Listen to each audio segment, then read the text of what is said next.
This is an SM Media production.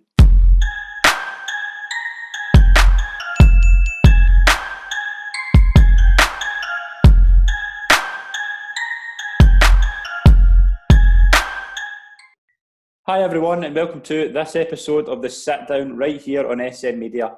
I'm Scott McPike, delighted to be your host again. Joined this week by the former Aberdeen Dunfermline and the current manager of East Fife, Darren Young. Darren, thanks very much for coming on the show. It's a pleasure to have you. Yeah, thanks for having us. No worries. How are you? All right? Yeah, all good. Just in the middle of this week in a mini lockdown now, just kind of dealing with that coming up to Christmas, so all good. But you've obviously the football's back and East Fife are back playing. Obviously, it's not been the best of starts, but what's been kind of happening? What's the kind of plans now with getting the team back? I think we've actually done all right. It's obviously we've had games in the leagues every year. The league's improved and progressed. We've had Cove away from home, we've had Partick away from home, we've had Falkirk away from home, so they're hard games. But the game on Saturday there called off, which to be fair I'm massively annoyed with. If we win on Saturday, then we're sitting fifth in the table. So why was it called off? COVID. Right, supposedly, well, not supposedly. It was to do with the COVID, but I don't know. You've got to have at least 13 players, fit players. We get a sheet through from the teams on a Friday night. You've got to kind of have a Friday during the day. You need to send the sheet through with the squad list. So they kind of held off with their squad list. I'd already found out Tuesday night that there was a few boys going to be missing.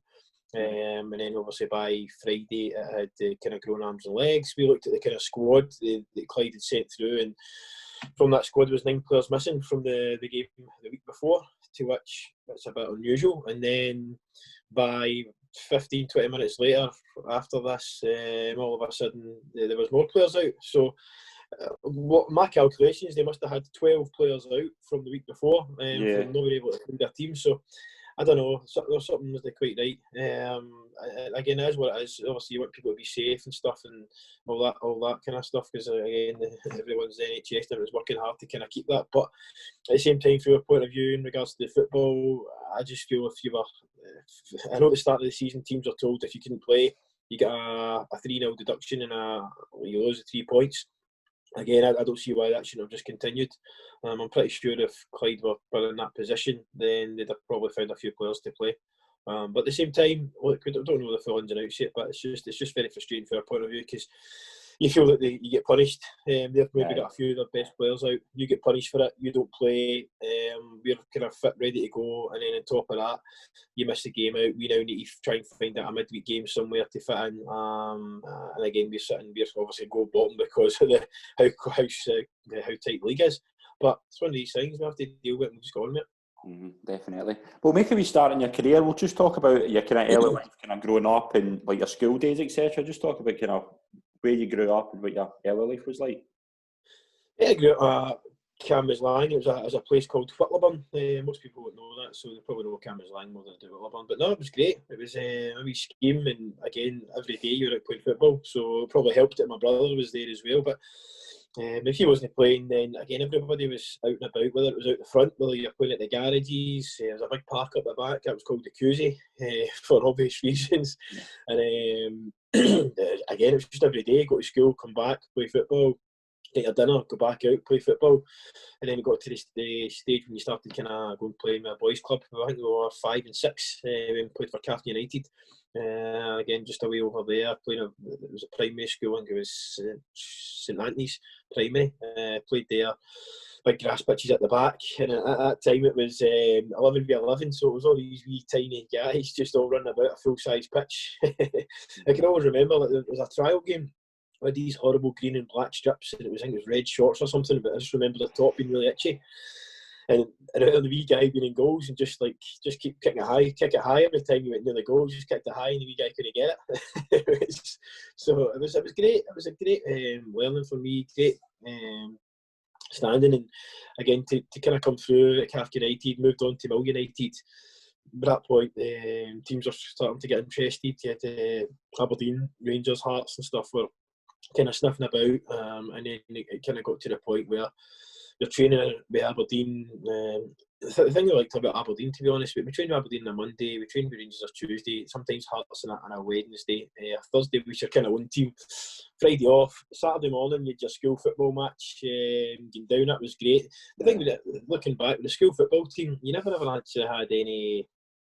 You never actually had any training. You just turn up on a Saturday and the manager would pick your team and that would be you. You play that. I remember we'd run back home. Mum would have a fry up on for us, for me and Derek, and then off we go back to play for Calf United, and then when it got later on it was Mill United. So that was us, 2 games in about 4 or 5 hours, and then on a Sunday sometimes the local team you just kind of played as a ringer for them if they were short of players. But no, it was it was great. Growing up and that was amazing, and one of the things that kind of pushed us and attracted us towards Aberdeen, the amount of young players they were bringing through. Ian Jess, Scott Booth, Stevie Glass, even Stevie Wright as well. You had the goalkeepers, Michael Watt has played a few times, big Derek Stilley as well. So it was for me, I'm kind of looking up and saying, right, when am I going to get a chance? Rangers and Celtic and these sort of teams are all spending millions. And I just felt it was right. One of the things we did, that was in the breaks, so it was the Easter break, summer break, and then October break, we used to all go up to Aberdeen in a minibus, so they would take us up, and maybe 10, 15 players, and in those days it was different. You never had your 20 players all playing for the under 9s, 10s, 11s or whatever, but you just had maybe 2 or 3 players that they'd sort of specifically picked from every age level. So we'd go way up in the minibus, pick up, it was at the time Phil Maguire and Kieran McNaughton, so get them at Dundee, and you go way up the road. So excuse me, but you would do that, and again you're in the change room with the reserves. The first team guys are in and out, and you're thinking, wow, totally no, you're only 10, 11-year-old wee guy. You can watch these guys on the TV, but now all of a sudden you're sitting there changing, and they're walking in and walking out, and then when we went and trained on the pitch, again, it was Seaton Park, you're only maybe 40, 50 yards away from the first team. So at times it was like, you're obviously want to concentrate on your training, but you're looking over thinking, geez, look at all these guys. There's Alex McLeish and Jesse and all these kind of guys. So it was another thing that made you kind of feel part of Aberdeen. And sometimes when we were up for that week, there would be reserve games. So then, again, you were a ball boy, and it was another thing. You're like, wow, that's amazing. The stadium's got 100 people in it, but you're just at the side getting the balls in and a real reserve game. So it was great. I loved it. I loved my time. Brilliant. And see as well as that, like, see when you were growing up, like, what team did you kind of follow, and who were your kind of heroes when you were? It's probably my dad had a season ticket at Ibrox and that. He's got his mates, but to be honest, it's a wee joke with my pals as well. I've probably played on Ibrox more times than I've actually been to watch a game. Right, okay. It's just because you're always playing every Saturday or whatever. Yeah. Actually, for me, since I'm about 5 or 6 year old, every weekend there's always been football. Apart from when COVID came in recently, but it was literally every Saturday, and then even in the summer. Not that we never really went like holidays, my mum and dad, but it was always like football tournaments. So, so whether it was Amsterdam, it was Germany, it was getting down to the Blackpool tournament, even over to the Milk Cup and stuff. That kind of tournament. So because it was the 2 of us, most years it kind of worked out really well. That I would be going away to my tournament, and then Derek would kind of get dragged along, and then Derek would be going away to a tournament, and I would kind of get dragged along. So it was just one of those things. That was and again, we never, like, people, all your friends and that, maybe going away to Spain and going here and going there, but for us it was, I don't know, I'd probably prefer to go and do what I've done. Go away and you're playing in a football tournament, you're away there for a week or so, and then the mums and dads are all obviously enjoying themselves at night, and then obviously you'd have the football the next day and stuff. So it was great. Again, I wouldn't have changed it. I loved it. Just again, you're still getting out and about and seeing all these different countries and different cities, but at the same time you were doing something you loved. Mm-hmm. What's the age gap between you and Derek? Just a year and a half. A year and a half. So, like, obviously, like you said there, you were coming through at the same time. Like, when you get scouted for Aberdeen, were they looking at him as well? Or was... Yeah, the 2 went at the same time. Right, okay. The 2 went at the same time, and it was Derek was telling a story the other day, and it was when the scout had actually came, and he was going to the game to watch somebody else, and then he'd actually said to one of the managers, this is when we were like 10, 11-year-old, and he says, "Who's the young boy up front?" And it was obviously Derek they're talking about. Yeah. And he says, "The boy in the midfield, who's that?" And he says, "It's Darren." And they're like, "Oh, right." And he's like, "Blah, blah, blah." And then he says, "Are they brothers?" So the scout guy was actually going away to watch somebody else, but at the same time, he'd end up spotting me and Derek, and then obviously never knew they were brothers, but he did. And then from there, it was basically from that age onwards, sort of 10 and 11, the 2 years went up. And again, it's probably about 11-year-olds. Then Derek kind of dropped down a level because he was kind of playing up a level, and he just kind of went back to his own age level. So it was from that kind of time onwards. Mm-hmm. And like when your kind of youth days at Aberdeen, when you went in for like until you made your debut when you were age 17, like from 11 to 17, what were the kind of youth days like there? Like what was the memories you've got? The memories, it was a great bunch of boys. All of us that were coming through at the same time. So in Aberdeen, you kind of had like Russell Anderson, you had I'm trying to think the boys up in Aberdeen. Obviously there was Chris Clark, there was Michael Hart, there was myself, Derek, Paul Durbett, Jim Bett's son was there as well. You had Dan Mackey, Ryan Essen in goals, then you had Kevin McNaughton, Phil Maguire. So it was a great team, a great bunch of boys all kind of coming through at the same time, and that was us from sort of 10, 11, 12-year-old.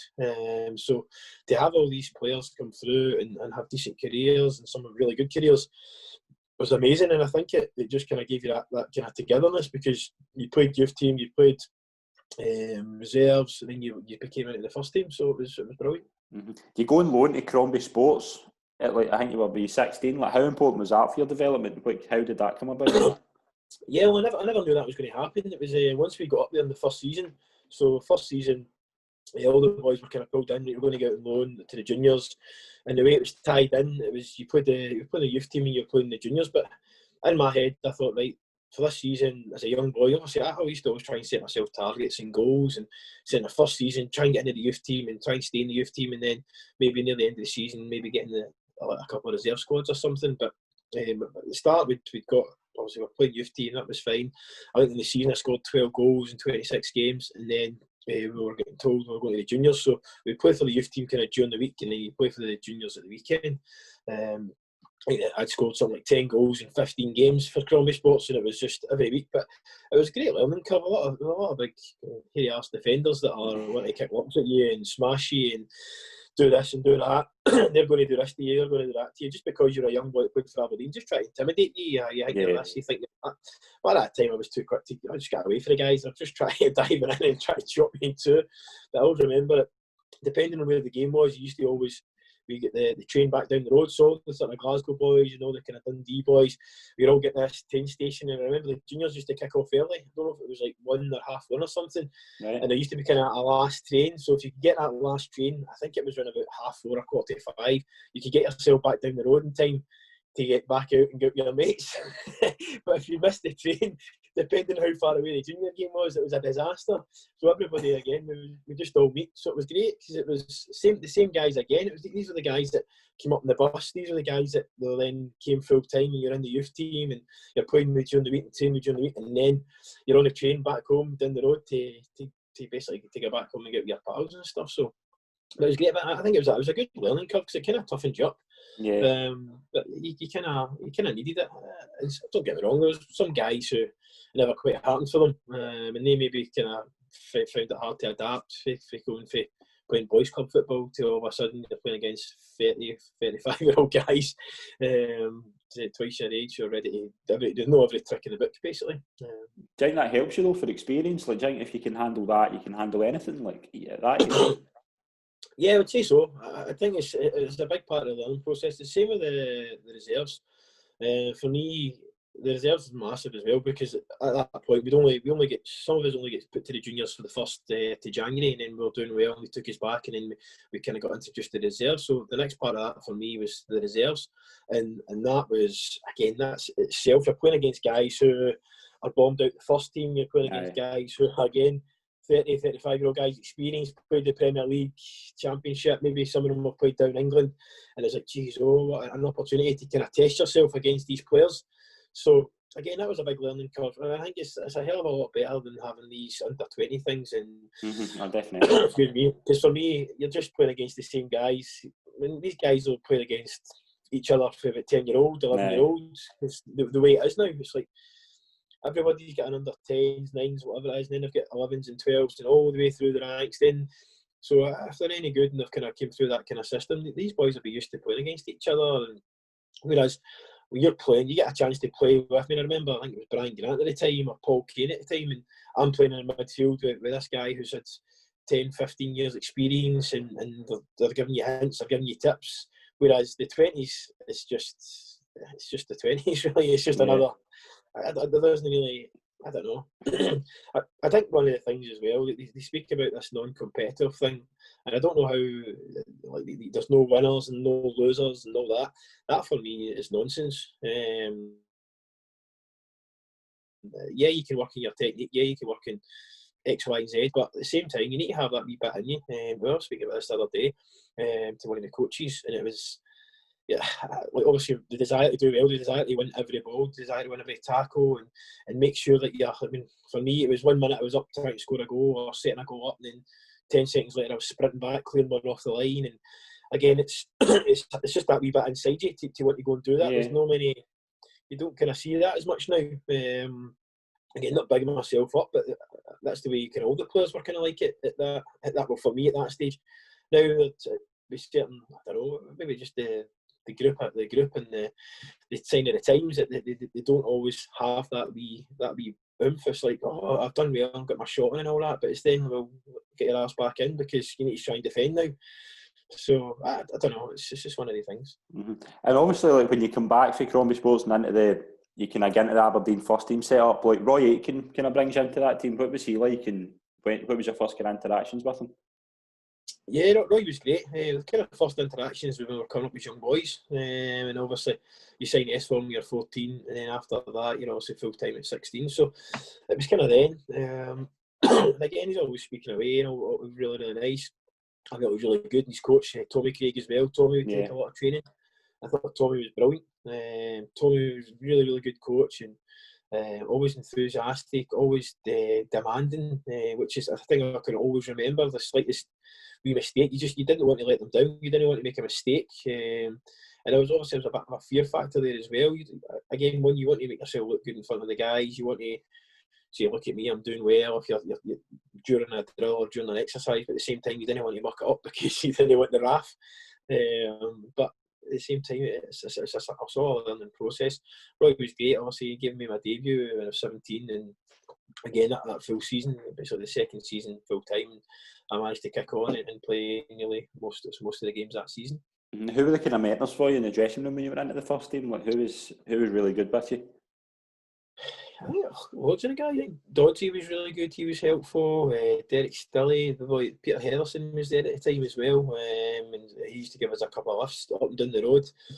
But again, he was good. Although you're kind of taking his position in a way, he was still helpful. Brian Grant as well. So just loads of guys that even Duncan Shearer. I used to share a room with Duncan Shearer as well, and again he was there, and any help, everyone was always looking out for you. So the physios as well, they would obviously help as well if you're maybe going through a wee bad patch, and they'll just chat away to you just to keep you right. Mm-hmm. As well as that, you make your debut against Queen's Park in the League Cup, and then you get your league debut against Hearts, age 17. Like, how tough was that? Like, getting into the first team and just was it just a different level to what you'd ever played in before? Yeah, it was a different level, but I didn't see it as tough. I was never really one, should I say, being nervous. For me, it was like a natural progression. I've kind of played boys club, I've played with the school, I've played with Glasgow schools, I've picked for Scotland under 17s, and then it was the reserves, and it was the juniors, and it was the youth team, the reserves, the juniors, first team. So for me, it was just a kind of natural progression. I've probably, for me, that's where I wanted to go. That's what I wanted to do, but I probably got there a year or two earlier than I thought I would. But again, I didn't really feel any pressure. We played pre-season, and then we'd taken over the Austria at the time, so we'd done well with the reserves and the youth team. In the pre-season, we just kind of go like a Highland tour, and then I get taken over to Austria. So that was a big thing and a big deal for me. And then played a few games over there, and then kind of came back, still always in the first team and in and around the first team and involved. And then again, you come on as a sub against Queen's Park. I think I had a wee chance in the goal, I had a good save. I think got the last 10 or 15 minutes. And then the game against Hearts started. I can't even remember I think he just kind of named the team. I could be wrong. I can't remember if he said the day before or anything like that. And then I just went and played, and we won 4-0.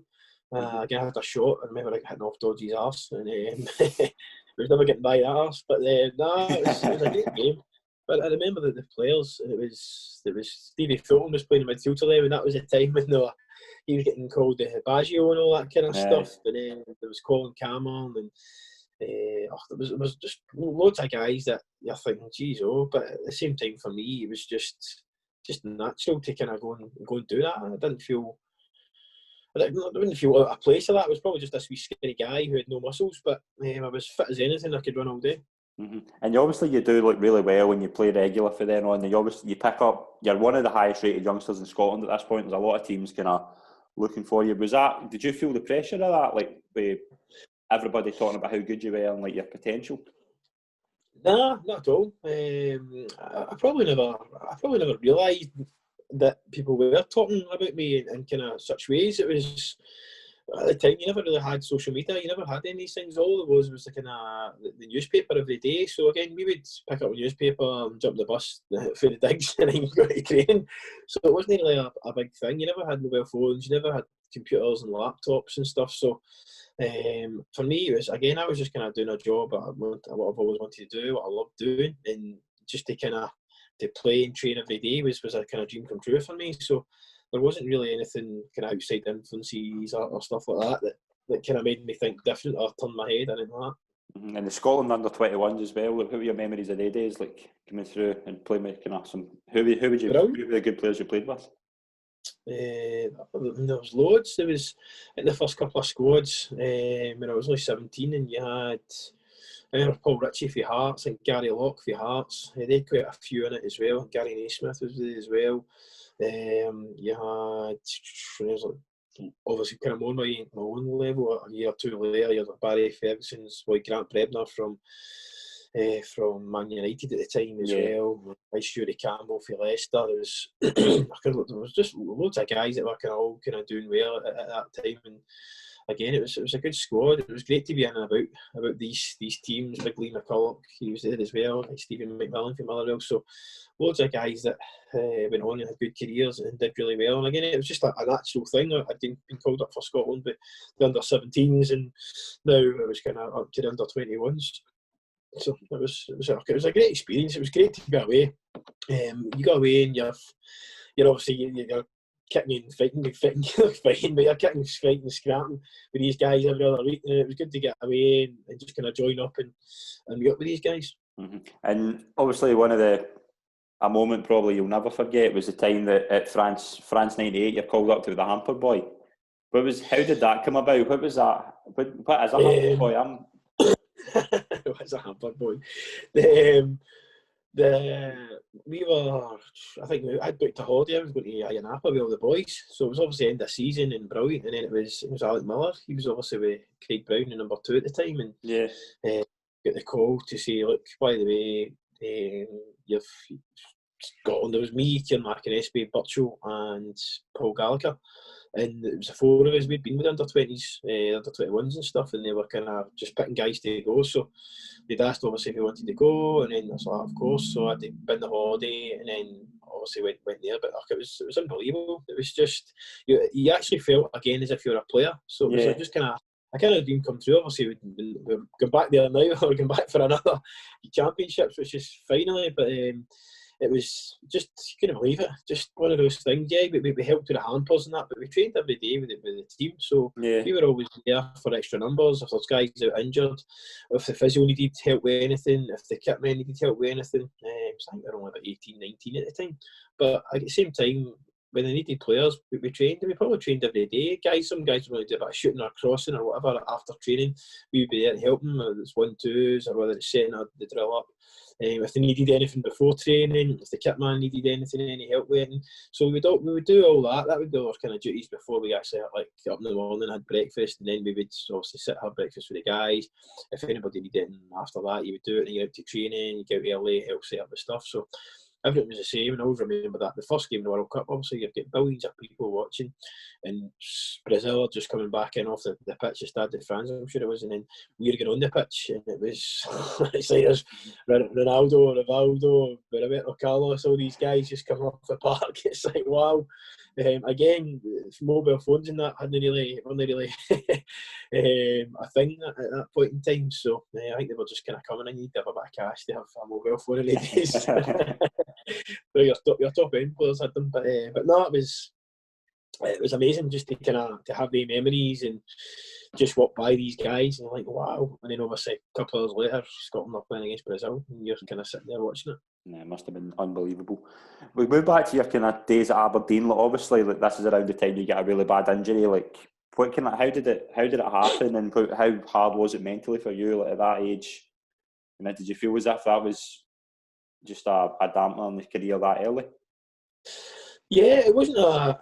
I don't remember it being a major injury. Obviously, it was time-wise, but at the time, it wasn't as if there was I could remember anything like major, and you were. I mean, it wasn't like a cruciate. It was just like sort of cartilage, but it just took so long to get over.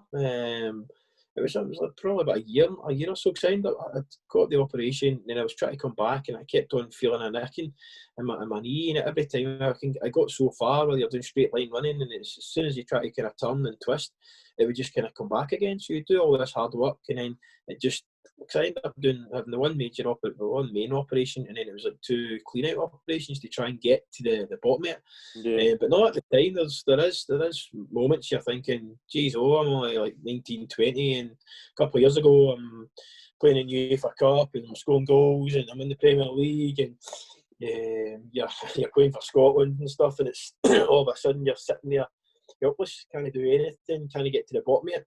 And there is times when you're kind of sitting saying to yourself, is this going to happen again? Am I going to get back to the way I was? But I think it was just the physios and that were great, the players were great. Probably helped as well that my brother was there, we're all sharing digs and stuff. So there was that wee bit of like help. But at the same time, I think mentally I'm kind of pretty good that way. In regards to being positive, as I said, I'd always kind of set myself targets. So it was just like, right, get through this next operation, let's see how it goes, and I know it's going to be 2 or 3 weeks rehab, and then it's going to be another 2 or 3 weeks to get back on the bike and running, and so just kind of again I would just set myself targets and just kind of go until somebody was going to tell you, look, you're done in here and we can't get to the bottom of it, but obviously wasn't the case.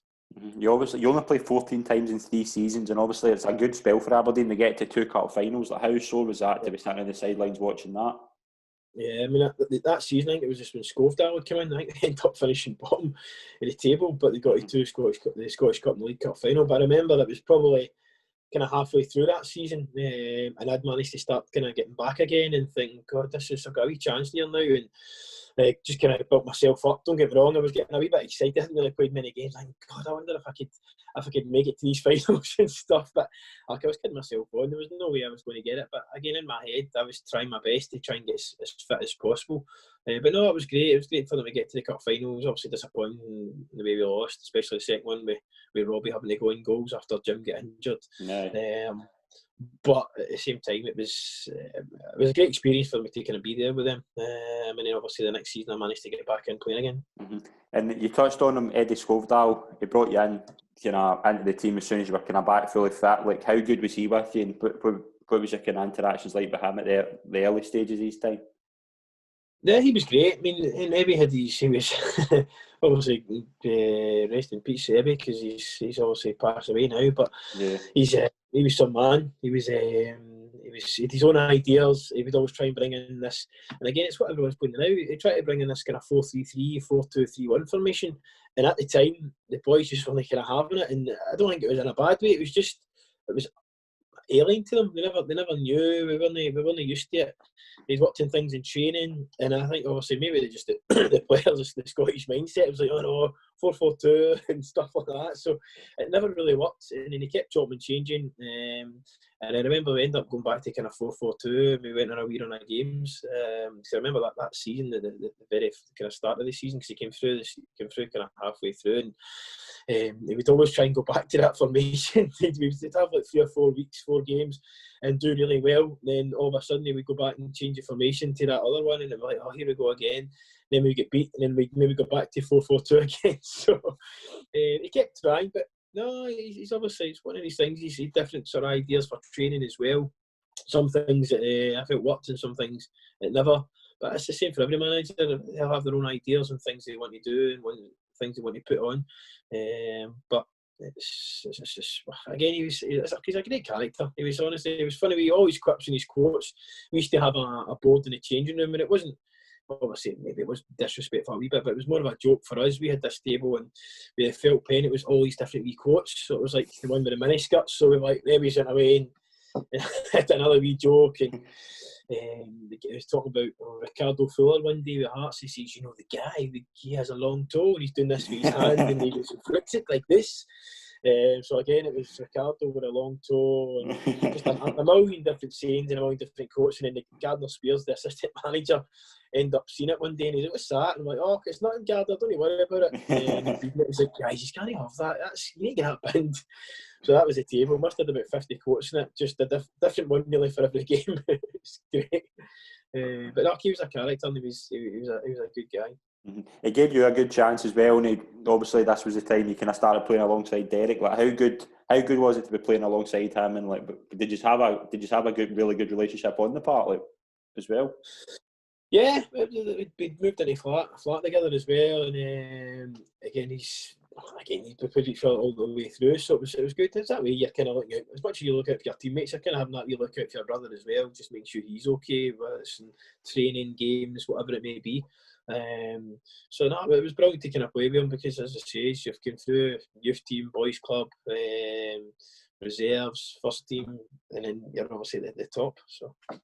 And like, you finished 7th that season. Were you just desperate to kind of get back playing and kind of carry on your run of playing 40? You played 40 games that season. Like, were you just keen to just carry on and kind of? Yeah, no, for me it was basically about getting back and playing, and just back to kind of full fitness. And again, I felt improved. And Roberto Bosconi came in as well. I think the next season maybe finished 4th, possibly. Could be wrong. Yeah. And then again, for me, it was probably one of my best seasons playing alongside him. Again, he'd been at AC Milan and stuff like this, so it was great to have that kind of experience alongside you. Although sometimes he could be deemed as being a bit lazy, but it was during the week with training and stuff, he'd always have a day off. And it was, we'd get a Wednesday off, but he seemed to have an extra day off, getting a massage and that. And he used to always say to the young guys, myself included, the Scottish guys, he'd be, "Why, every day, bang, bang, bang, bang, train.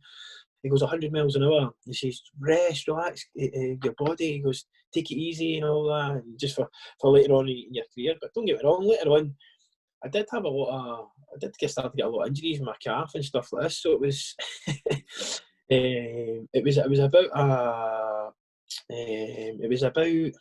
was going to say, it's just somebody's just come up with a message. Just took me off my chain of thought.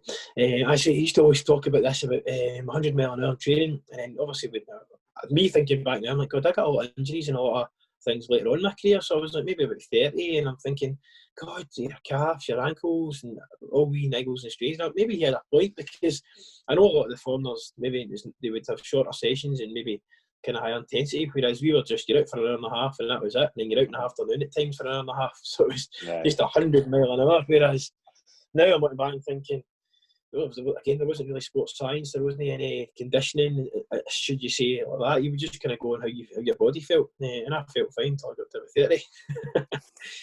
30. And like, who were the good characters in the dressing room that time, about the kind of best stories you can tell us about the days? The characters, when I first came in, I remember Big Whitey and Robbie Winters had come in as well. Probably when I first came in, obviously you had Dean Windass, so he's probably one that was pretty mental. So you had Dino and you had Dodgy as well. The two of them are always up to kind of no good. Dino was probably worse, and as it got on a wee bit, the characters were, well, my brother, he was a wee bit of a joker all the time. Jamie McAllister, Darren Mackey, just everybody kind of played their part. They're always up to kind of something. A couple of times they did water over the top of the door trick, so it would a wee bit of tape stuck to it. And it was actually one of Dave Skovdahl got it, so I don't think we were in a great run of form at the time. And what was it? The other thing we had up on the board, it was like Magluf. We used to go away to Magluf every year. So whether it was a good, bad, or indifferent season, so everybody would put their money in every month, end of the month, whatever it was. I think it was like 30 quid a month or 35 quid a month. That used to pay your 4 days over there, your flights, your accommodation, the whole lot. And it would be kind of covered. And then we'd had the big board up, so it was like 250 days to Magluf. So whoever was first in the morning would scrub it off. So it got to the point where I had a couple of games, don't get me wrong, it doesn't make that much of a difference, but I can understand managers being a manager now. If you've been beat the weekend and you're on a bad run and the players are coming in and they're 200 days to Magluf, 290 days to Magluf. So I can understand that, but again, it was just a kind of joking thing for us. So that was it. He came in, he'd seen the thing on the board, and then at that point in time, he just opened the door, bang, couple of cups of water right in his head. He's like, for fuck's sake. So he's going mental. Then he sees the board. He goes, the fucking Magaluf. He starts shouting as I go about the Magaluf thing. So that was it. The Magaluf thing get taken off the board. There was no more cups of water above the door. But it's just one of those things. When things aren't going right, you're wanting to try and be as professional as possible. But as a player, as a coach now, and obviously being a player, you know why they're kind of doing it. So it's good to kind of have that. But at the same time, same as if you get the Christmas do, that's another thing. You get being a manager now, you get a Christmas do, and it's like, look to the captain, make sure the boys are now talking about the Christmas party, make sure we get the game done, we play the game, don't have us coming at this changing room. And not that it should make a difference, but if you get beat, then there's always that wee bit, you're concentrating your night out rather than the game. That's just one of the things. Yeah. And like, obviously you get named captain at this point. Like, how big an honour was that for you? Massive, but again, for me, it was just like a natural progression. I was like 21, 22 at the time. So I've been captain for nearly all the teams I played for, all the way through again, the boys club all the way up. So I didn't see it as a big deal at the time. But looking back on it, it was massive, and I was probably, I'll be honest, I probably wasn't ready for it. Because obviously the things that come with kind of being a captain in a massive club. Again, I felt I kind of led more by example rather than being a shouter or a baller at the time. But the other things maybe off the park and stuff. Not that, I mean, I wasn't bad, I wasn't stupid or anything like that. But I just think I could have maybe done with a wee bit more help. Yeah. At the time, but it's one of the things. It was, cause I remember with a couple of games that weren't going well, and I remember that it was coming to some of the foreign guys, and they were kind of saying, "Oh, Darren this or Darren that." Like Darren's no talking or Darren's no that. Something along the lines, and I'm thinking, oh well, that's funny because see when we finished fourth in the league the season before, when we were got there top, and I was the same person, and I had nothing had changed. But all of a sudden, I just felt like, wow, there's these fingers getting pointed at me for the foreign guys when. I'm thinking, I've not done anything, I've changed it. And the only thing is, it's the results aren't going well. Mm-hmm. Who were the foreign guys like with the Norwegian guys that Skovdahl brought in? Like, were they good players? No, they were nice guys. They were okay. Big Skov, Harold Stavron was a pretty good goal scorer, but again, not very good link-up wise. But again, he would score most of the chances if you got him in that position. Thomas Solberg was okay. I would say he's probably similar to guys that we had. I probably wouldn't have said there weren't any really better than what we had. Calderwood, again, quick guy, nice guy as well. I mean, they're all great guys off the park. Their family's very nice and the kids and stuff. So, but that was it. You had Moroccans, you had Rashid Belabed. He was crazy. So I got on the wrong side of him. It's just like he was a young boy at the time, so very opinionated and kind of he knew everything according to him. There was Hisham again. Hisham is again another guy who couldn't really speak English, but he learned English very quickly and how to swear.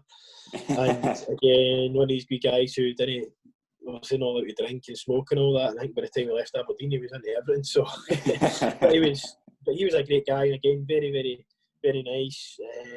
I think he ended up going out with a girl from Aberdeen as well. So he was a really nice wee guy. And again, sad to kind of hear what happened to him as well. Because I'd actually in holiday a couple of times. I'd met him in Dubai when he was kind of over there as well. He was quite friendly with Phil Maguire, and they just happened to be out there, so we kind of met up with them. But no, he was a really nice guy. But that's one of the things. Mm-hmm. And like obviously the 02-03 Skovdahl leaves. Like, how much do you owe him for kind of giving you that opportunity to kind of kickstart your career again?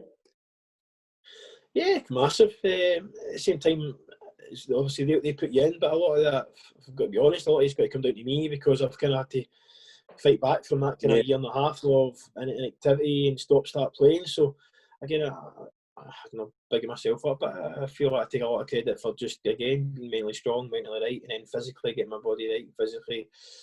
Again, the sacrifices you need to make. Again, every day the players are going out to training, you're sitting on that treatment table, you're having to go to the gym, boys come back, and again, get a wee bit of banter in the changing room, you have your lunch, they're away, and you're away back into the physio room, you're away back into the gym. So, I mean, a lot of it comes down to yourself to get yourself right, and the only way you kind of get put back in and get an opportunity is by being right. So, again, a lot of that comes down to yourself, the physio, John Sharp and that, and Davy Wiley to kind of be there helping us out.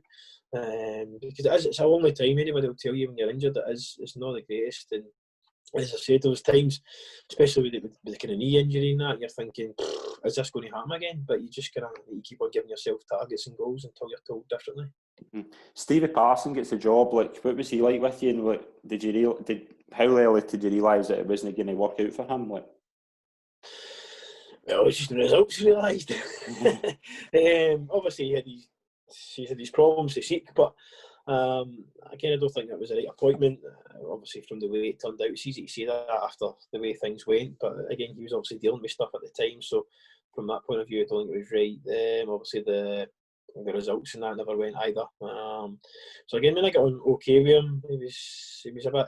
There was one or two guys who used to always go in. It was a bit of a strange one. It was one or two guys used to go into his office in the morning and that, and they're sitting picking horses and doing this and doing that, which again I was just a bit like, all right, I didn't think that was right with certain things. So, but no, it is what it is. It's just different managers, different thingies, different types. So for me, it wasn't my cup of tea, but at the same time, obviously he done his best. Mm-hmm. And were you keen to stay at Aberdeen that season, or were you like, obviously your contract was coming to an end? Like, were you keen to stay, or was there thoughts of going elsewhere? Yeah, no, I was desperate to stay. There's quite a lot happened within that year. At the start of the year, and I remember, I think myself and Russell got offered new deals. And Russell was, at this point, he was out with a bad injury in his knee, and I know Russell kind of signed straight away. So one of the things, 3-4 months, I hadn't signed yet, and then it was about 3 or 4 months later, it was the what do you call it? The bank started calling all the teams. So I think it was Dundee, maybe administration, or it was Hamilton, Motherwell, things like this. So I think it was the Royal Bank or whatever it was, and they stopped kind of letting teams away with it. So Aberdeen then had to kind of cut their cloth accordingly. So by the time we kind of came round to offer me a deal again, it was basically like a 60% cut, 50-60% cut, to which I wasn't really too happy with. But everybody was saying, other guys were taking cuts as well. So it was guys were like 40, 50, 60% cuts. So it's one of those things. I kind of didn't feel I deserved to take as big a cut. I tried to kind of work things out, but it wasn't kind of happening at that point. Jimmy Calderwood had got in touch and obviously spoke to us. A couple of things were happening in the background. My dad was ill, and again he's had cancer and obviously he's passed away. But again, that was one of the things. I mean, it was probably 2 or 3 factors. One was obviously the family side of things. My dad wasn't well and he never had long to go. Yeah. 2, we had a situation where we were getting offered 3-year deals on much better money at Dunfermline. And 3, we had Dunfermline had finished above us twice the seasons before. Looking at their team, and they had Scotty Wilson at the back. They were trying to get Greg Shields as well. They'd signed Greg Shields. They had Gary Mason, Barry Nicholson, the Craw. They Brew up front. Scott Thompson at the back, the captain as well. So I know a lot of the players, and on paper they were a better team than Aberdeen at that point in time. Aberdeen are a bigger club than Dunfermline. There's no question about that.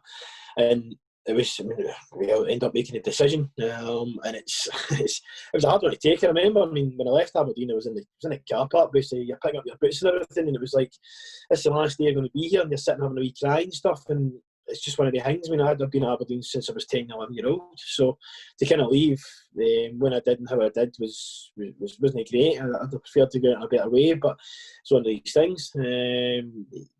yeah, they'd obviously kind of made the decision. Obviously, I've made my decision. Yeah, people would say, "Oh, you could have signed," and talk about money, this, that, next thing. But as a young boy, I felt I've done my bit. So yeah, money. You've then obviously you've got a missus, you've got a family or whatever, and money then does come into it. You get that security, a 3-year deal. You feel you're being a bit more appreciated. You feel you're going to a better team, and then you're back home closer to family. So they were all the kind of factors that kind of come into play. For me personally, I went to Dunfermline. 5 years I was there. Got to 4 cup finals. Played in Europe twice. We got the highest ever finish in the league as well. So I feel I achieved that a hell of a lot when I went there. Were you and Derek always going to leave and go somewhere together? Like, was there ever any talk of like going to different places? No, just at the time, Jimmy wanted to speak to both of us, so Right, then when we met him, obviously see what happened, and we went for there. And how do you look back now in your time at Aberdeen? I still loved it. It's obviously there was that couple of seasons when you were out injured, and again it kind of held you back a wee bit. But overall, I think it was brilliant. Could we have achieved more at the time? Yeah, no. I remember a couple of seasons where we kind of finished 4th. I remember my very first season and going up to Christmas time. It was obviously Roy Aitken. It was the Canio with his gold boots, and it was the time he flicked over Big Brian Irvin's head, and then he just slotted it in. Yeah. And I always remember going to that game. It was packed. It was a kind of season, but Sky, I think it was Sky TV was there as well. Full house, and a lot of Celtic fans away for the away stand, opposite for the main stand. Pataudry was packed. Just I remember going up to the game as well. Fans were there, and if we'd actually won that game, we'd have went top of the table. And I think we ended up finishing 6th or something. But just remember being a young boy and just turned 18, and it's like, geez, this is unbelievable. We've been playing Europe and called up for Scotland, and then all of a sudden we got a chance to go top of the league. Just things like that. Scoring in Europe was amazing as well.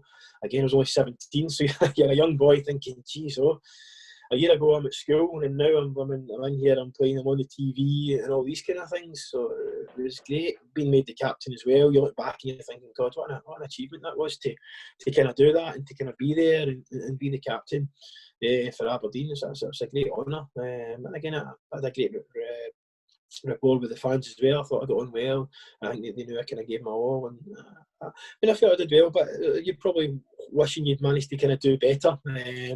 I think with the players that we had, I think we could have maybe done a bit better. But at the same time, you are sort of saying Rangers and Celtic are spending millions, Hearts and Hibs were spending a lot of money as well. So it was a great era for Scottish football. And whereas we had a lot of the good young Scottish guys coming through, so it would have been good to have done better, and obviously maybe get to a few more cup finals. Definitely. You move on to Dunfermline. How excited were you to move there and work with Jimmy Calderwood? It was brilliant. I loved it. The two Jimmys were great. That was probably one of my best ever seasons as well. We came down there, and I always remember that first season we finished 4th. That was our highest ever finish. We got to Scottish Cup final. We got into Europe. And again, it was one of my best ever seasons. We finished obviously 4th, and I remember at the time Aberdeen finished 11th. So I remember it being, I've made the right decision. Yeah. Then the next season, Jimmy Calderwood went to Aberdeen. They finished 4th, and we finished 9th or 10th or something. So it kind of showed you obviously the difference in manager make. But the film was brilliant. We had that after 6 months when we had to then take the wage cuts and everything. So again, not ideal. You just signed a 3-year deal.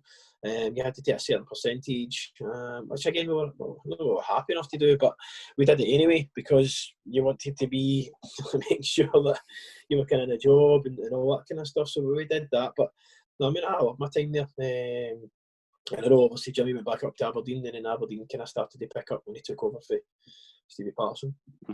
And it was a good side as well. How well did you settle in that first season? Did you and Derek just take it really well? Yeah, no, we settled in easy. It was we knew loads of players there, even like Big Derek still as well, the goalie. So most of the players he kind of played against, or even maybe been involved in them, the Scotland under 21s. So you kind of knew these guys, and there was no kind of.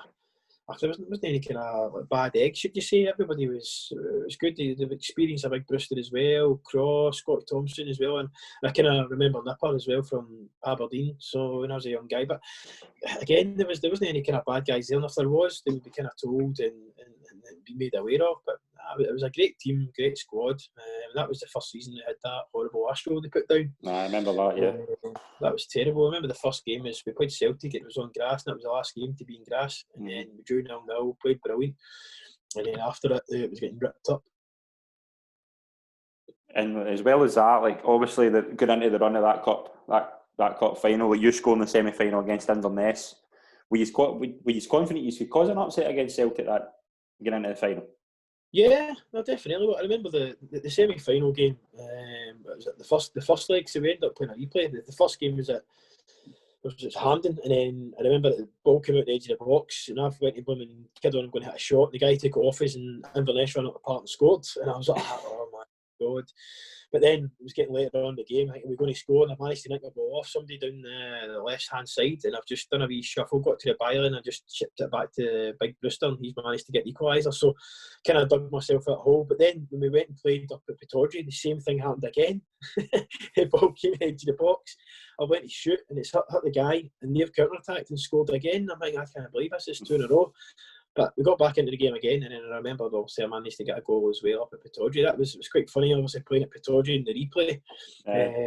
So it was great to obviously do that and score there, and then obviously get to the cup final. But no, going into the cup final again, another achievement, playing with your brother to get to a Scottish Cup final and play together. And that was great. At that time, like I remember my dad was kind of on his way out. Basically, he wasn't. Never had kind of long to go, and I remember this as well because the two of us were kind of getting married in the summer and kind of a week apart, me and Derek, and then obviously at the same time my dad was kind of wasn't really great at keeping well, so it was great to kind of have that wee kind of that memory of him seeing his sons kind of playing that cup final, but it was good. And then we went 1-0 up, and at first I thought Derek had scored. I think it was Andre Skerla had headed it in, and he jumped up and challenged the big Ram Douglas, and to be honest it was probably a foul, but I don't know, he celebrated with him and everybody else celebrated with Skerla. But again, going into the second half, it was again pretty comfortable, not comfortable, but we were sorting up the pressure anyway. Corner comes in, and then remember Brewster and Big Richie Burnt up for the header. Bobo Baldy's in between the two of them. He punches the ball, goes out to Sutton at the edge of the box. He clears up the park. Aaron LeBont's with Larson, but he slips, and then Larson runs in and scores. And then from then it was kind of the floodgates. It ended up being 3-1, sorry, but it was just that just kicked Celtic on, and it was kind of hard for us to get back in it. But again, little things. I mean, if there was a VAR or whatever there, you'd be sitting there with Baldy sent off for a punch in the handball, and you'd have that penalty, and you're sitting to yourself, half an hour to go, you should be sitting there against 10 men, 2-0 up. So I know obviously stranger things have happened, but at the same time you're sitting saying you'd be fancying yourself to go and win it. Yeah, but it wasn't meant to be. Mm-hmm. The season after, as you say, Jimmy Calderwood goes to Aberdeen and Davy Hay gets a job. Were you excited to work with Davy Hay? Obviously a legendary playing career. And yeah, obviously Davy done well at other clubs. Different type of manager. He would sit in the stands, and Billy Cup would be on the sidelines. Right, okay. And again, I think some of the boys felt it was a bit. Again, every manager is different. They do their own thing, but I just felt at times when training that was good, but probably I don't know. You're not used to a manager sitting in the stand, and it was for me. It was, I don't know. It was weird, but I was kind of in and out with him. Sometimes I'd play, sometimes I never.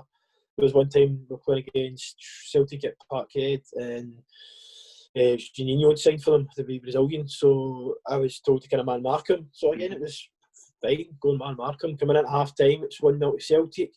They've not really kicked their arse. I'm sitting there buzzing, thinking, God, I've done well here. Juninho's not kicked the ball. He put in the free kick. It was a free kick for the goal. Somebody scored a header, but he put in the free kick for the goal. So that was about it. And I'm thinking, he's not done anything. I'm really happy. So making one change, and I'm sitting there like, who's he taking off here? I've done all right. And he's like, Darren, I'm just going to take you off. I was like, nah. So again, I wasn't one of these guys to erupt. So I just went into the toilet through the back and I just kind of smashed a wee plastic bottle off the wall. But again, I was just frustrated because I'm sitting here saying, they're taking me off at half time. I've done very well. And I mean, I don't know. I think they kind of went to go for it. But I might end up about 3 or 4-0 or something. But it's just one of the things. You were just, sometimes you fancy me, sometimes you never. But it's what happens. It didn't really work out. Like, obviously, that season you finish 11th and you stay up by 1 point. Like, what was the kind of big difference? Like, how did the team go from 4th the season before to 11th the next season? Yeah, I think was it Leishman come in at the very end? Is that that one? Is that season? Leishman came in at the end, and then I remember there being 3 games to go, and it was like, we're struggling here. And who did we lose? I think did Crow go to Aberdeen, or did Brewster go to Aberdeen or something? I think it was Crawford, right? I think Crow went to Aberdeen. So you're kind of losing your 20-odd goal striker. And again, most of it was kind of similar boys, which is, you're like that. I think it kind of shows you the difference a manager can make. Obviously, similar boys, and that kind of happened. But you've got, we obviously managed to still, but I remember the last 3 games, because we beat Dundee United 1-0 away up there, and that was Leishman was doing his wee airplane. It's just pretty funny. Gary Mason, he said he never scored, but we were like, just claim it.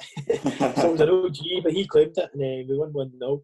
And I remember the game against the second last game of the season against Dundee, and we really needed to win just to kind of make sure. And it was, what a day it was. The fans had the sombreros and all this kind of stuff. And I think we won 5-0. I was trying to claim one of the goals, but it was an OG. I took the shot and it deflected in. And Derek had scored a hat-trick. So I just remember Derek celebrating and running out to the fans. And for whatever reason, there was a sombrero there. And Derek ended up getting a picture, and he's got the sombrero on, and all the players around him. He scored his hat-trick. And again, it was amazing for my brother and stuff, but amazing that kind of kept us up. But the last game of the season, we were playing, I think it was Kelly, and it was about 3 or 4-0 or something. And I think the way the goal difference went, if something had, I think it's some stupid scoreline, and it was kind of getting to that stage. You're like, what's the score of our team here? But I think they ended up, it was fine, and they ended up, obviously, they stayed up. But it was crazy to go from that season to the next. And Jim Leishman, how good a character is he? He was great. Jim was just big Jim. He's Mr. Dunfermline. I remember one of the times we'd played crap, and he came in after the game and he was going mental and he was ranting and raving. He had these sort of winkle picker shoes on. And next minute he was going through, and big Andy Todd hadn't played, sitting on the bench, never came on or anything. And he goes, "Yeah." He's pointing to Todd. He goes, "You're just as much to blame as they are." And Todd is like, "What are you talking about?" He goes, "Nicest guy ever." He goes, "I've never even in the park. You never even." He goes, "Exactly." He goes, "You're not fucking working hard enough." He goes, "If you were working hard enough at training, you'd be fucking on." He goes, "What does that say about you? You can't even get in this team ahead of these guys." At that point, he kicked the bin. But see, when he kicked the bin, his foot stuck in the bin. He couldn't get the bin off his foot. So everyone's like, just trying to laughing. He managed to get the bin off. It was brilliant. Absolutely. Honestly, just what a laugh. But at the same time, Big Toddy got all the stick, and he's nowhere to be seen on that day. Brilliant. And like the season after that, like you're still playing every week. Do you feel fit and just feel as if you're playing really well, personally? Yeah, I felt I was still playing well. I felt I was still doing fine. Maybe obviously the personnel had kind of changed slightly, and we probably weren't as strong as we were in that first season. I think Barry Nick by this point had left as well. How good was he? Barry was brilliant. He was great, really fit, really nice guy. Got him down the park, good set piece delivery. He's got a goal in him as well, and then again a hard worker. So no, he was a great guy as well. Mm-hmm. And like again, you score in another cup semi-final in the League Cup against Livingston, and like how good was that? Just scoring at Hampden again, like. Well, it was actually at Easter Road. Oh, was it? Because it was because we were playing Livingston at the time. Yeah. And it was at Easter Road. Lambert was the manager at the time, and we got the penalty, and I was kind of on the penalties. And again, my penalties I just kind of smashed down the middle. So I know what I was doing straight away. Just put it in the spot. It was a crappy night, and then just smashed it down the middle. So it was kind of obviously 1-0. Got to the cup final, and brilliant. I remember we all quite a few years drove back through to Glasgow, and then went out that night. Mm-hmm. And like obviously, then you pick up another bad injury, and you miss the rest of the season. So you miss the League Cup final. Like, how sore was that for you to miss a League Cup final? Yeah, well, I broke my metatarsal. I don't really know how I did it. It's been sore for a wee while, and it was at the time when Beckham had it, and it was this big thing, and Beckham jumped out with the boot on and all that. So that was it. Obviously, when the surgeon guy was speaking to us, he says, "Look, you broke your metatarsal." He says, "You probably heard it what Beckham's done." So that was the thing. But it was right up until the day before the cup final, I was hoping I had a chance because I trained.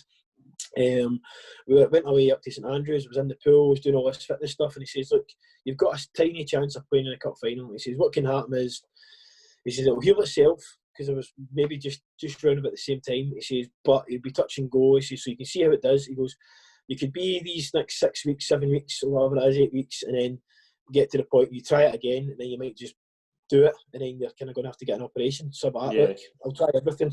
Did everything. I remember going to trained that the morning of the day before. And yeah, I was absolutely flying. Half an hour in, I'd scored a hat-trick already. It was like, we would end up playing wee games and stuff, boxes games, just a wee sort of fun morning.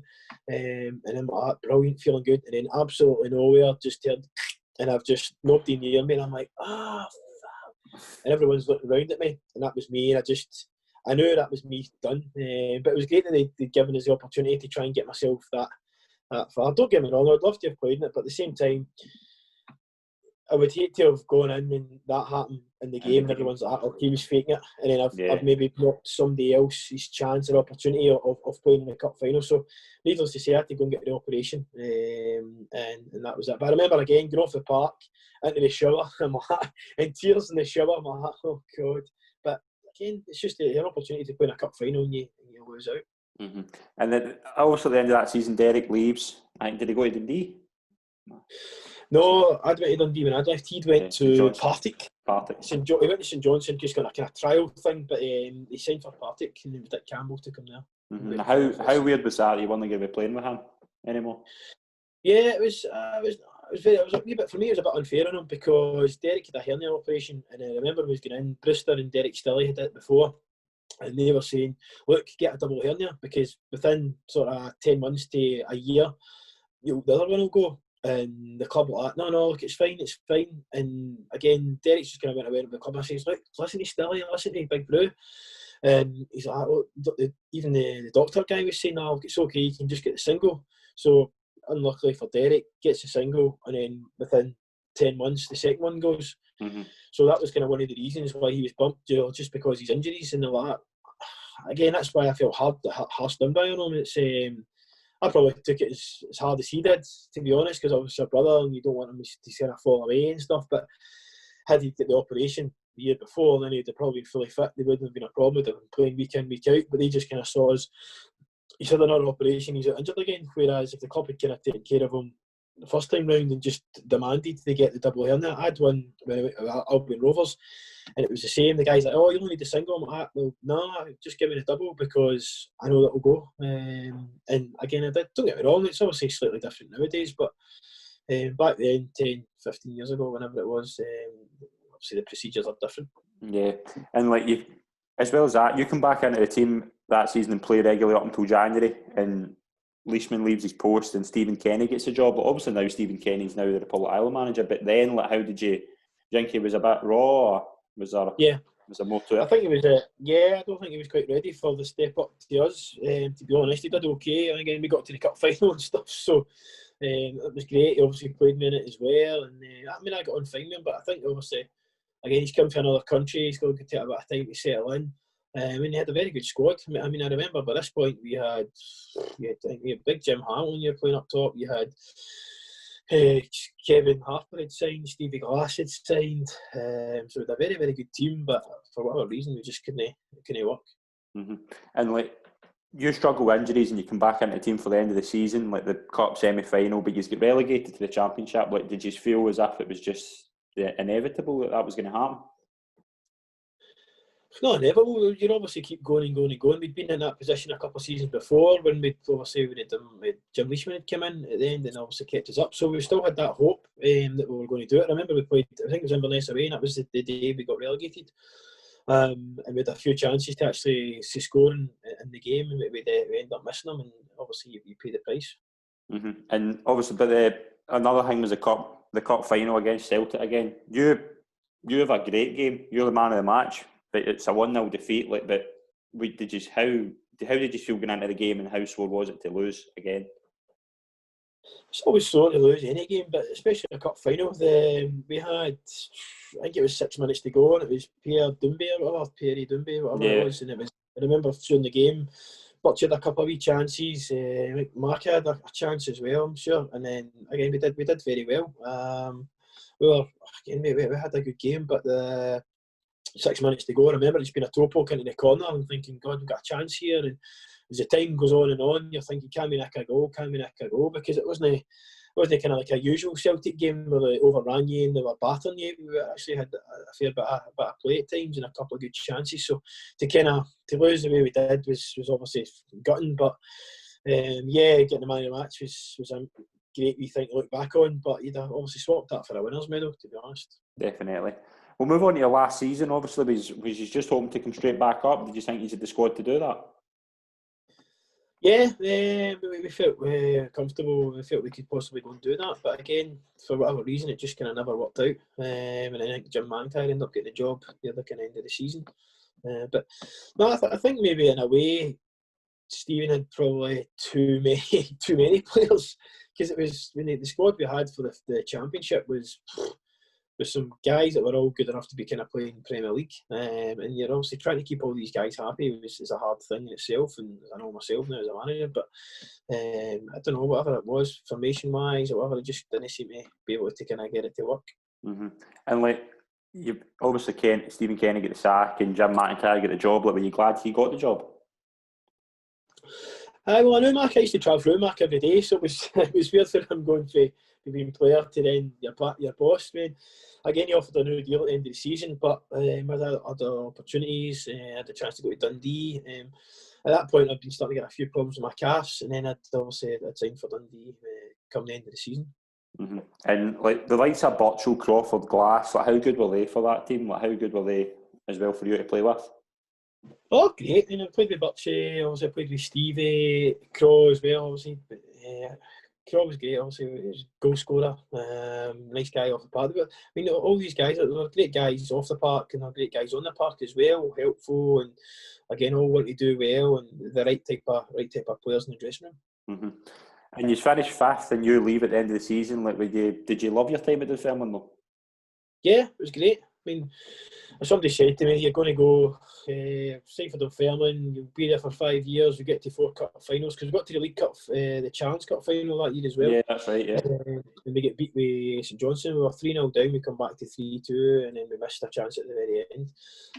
So to get to 4 cup finals in 5 years, to get into play Europe twice as well, to have the highest ever finish in the Premier League, then again it's a pretty decent career. Obviously, you throw in the relegation, which kind of happened at the end, but it's pretty great, because I'm looking back at Aberdeen, and we never really had, well, for me playing personally, I never had any cup finals and things like that, but there was obviously other things there that happened, and we did well.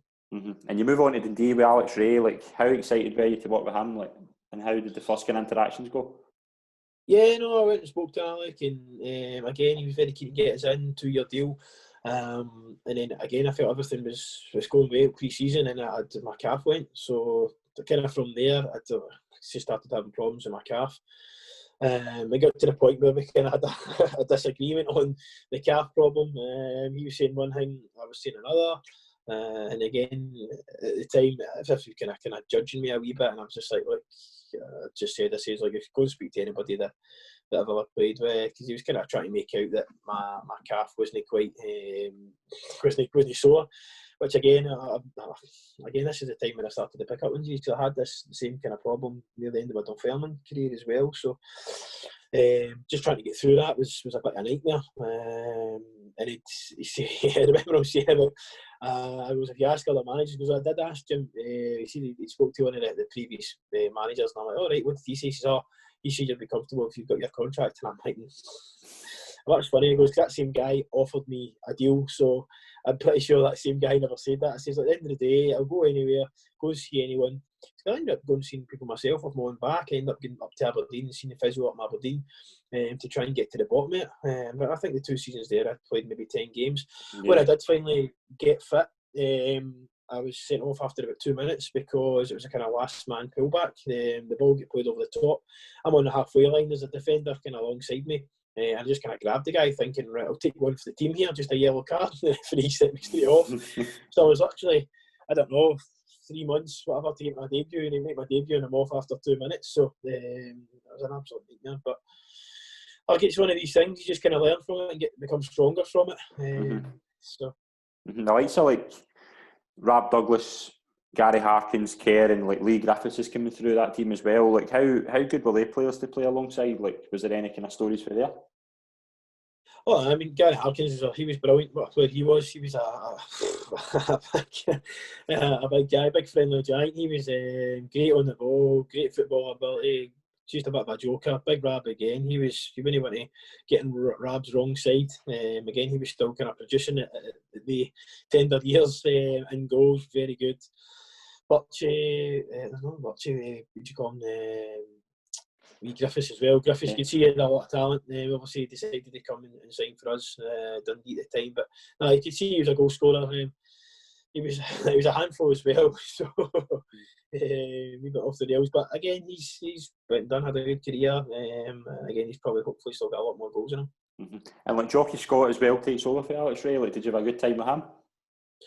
Nah, Jockey never really fancied me, to be honest. He started bringing his own players.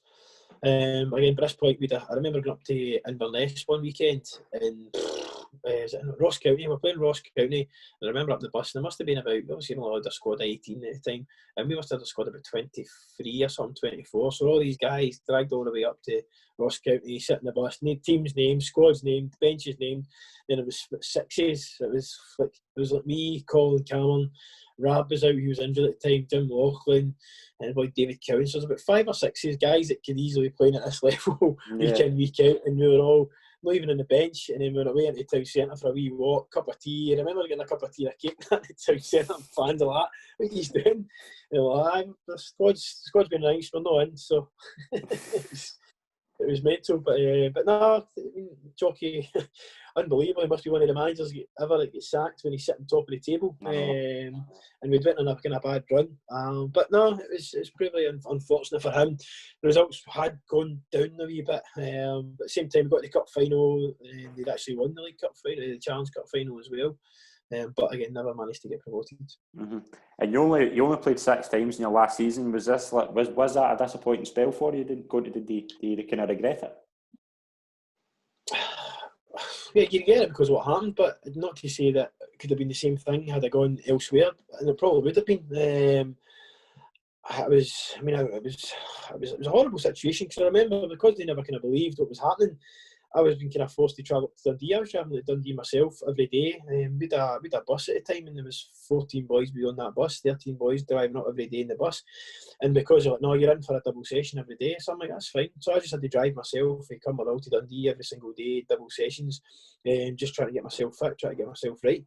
Which again, I felt at times they were kind of punishing me for being injured, when again, I'm losing out in appearance money, I'm losing out in bonus money, etc., etc. They've actually signed another player.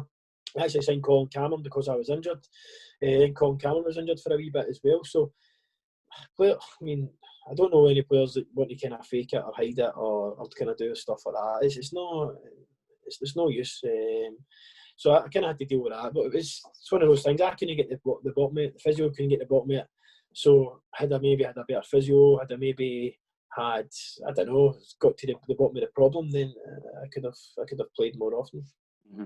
And obviously after Dundee, you get a trial at Queen of the South, and that doesn't work out, but you move on to Morton, and you don't play very often, where you could just were you still kind of struggling with injury at that point at Morton? Yeah. Went to Queen of the South, went on a trial game, trained the whole week, felt fine, played the game. 5-10 minutes into the game, my calf went again, and then had to come off, and it was again, it was just kind of one of the things. And she's like, Dan, you obviously know. I says, no, look, there's not going to be a deal there. Obviously, my calf's gone again, so I obviously can't improve my fitness. So that was it. Went to Morton, managed to struggle through it. Could still feel pain, but I was doing everything I could. Signed a deal to January, played more games, then again signed a new deal, felt it again, and got to the end of the season, and it was literally get to the point where I was coming home, and the bottom of the bed had got this metal bar, and I used to think that the massage and that would help it, so I used to kind of put baby oil on my calf, and I'm just really hurting myself, in pain, just trying to, as if it was, at the time I thought it was kind of scar tissue in my calves, and I just couldn't get rid of it, and I would be doing that every day. And again, to the point where you're close to kind of tears, because how am I going to get by this? And I literally thought, this is me finished. If I can't get I don't even know what age I was at the time, probably 30, I think. Mm-hmm. Around about that age, probably 31, something like that. But I just felt, if I can't get through this is me completely done. What do I do? I've not got a job, not got anything. And obviously everything's weighing in your mind. So the next season, got to the end of that season, and then Paul Hartley spoke to us. I remember I was in Dubai at the time on holiday. And she's like, really want to sign you. Blah blah blah, and I says, look, I need to be honest with you. He goes, got problems with my calves. I says, I can't get to the bottom of it. He says, look, don't worry about that. He says, get yourself in. Naya and the physio will be able to get a look at you. And I came in, same thing happened again. Pre-season started, and then just done the whole lot, high intensity, the whole lot, brilliant. Get ready for the games, and then first game just felt my calf again. And Niam's like, look, don't worry, in you come. He says, look, we'll do this, we'll do that, put a stratum on it. And the part of my ankle, she says, like, this is just a bit loose. And then if it wasn't for Niam, Niam's obviously, for me, I'd say Niam would save my career. The last, I'd obviously played 3 full seasons at Alloa, and then I'd had sort of 3 seasons at Albion Rovers where I was kind of player manager, but probably only the first 2 of these seasons, and I kind of had to manage myself. But I would still always go back and see Niam. So he kind of got me through that last kind of 4 or 5 years of my career, and he was the only one that was able to kind of diagnose it and get to the kind of bottom of it. So again, well, very, very appreciative of that for him to kind of help me out so much. Brilliant. And as you say, you move on to Alloa and Paul Hartley signs you. Did you know Paul before you signed for him?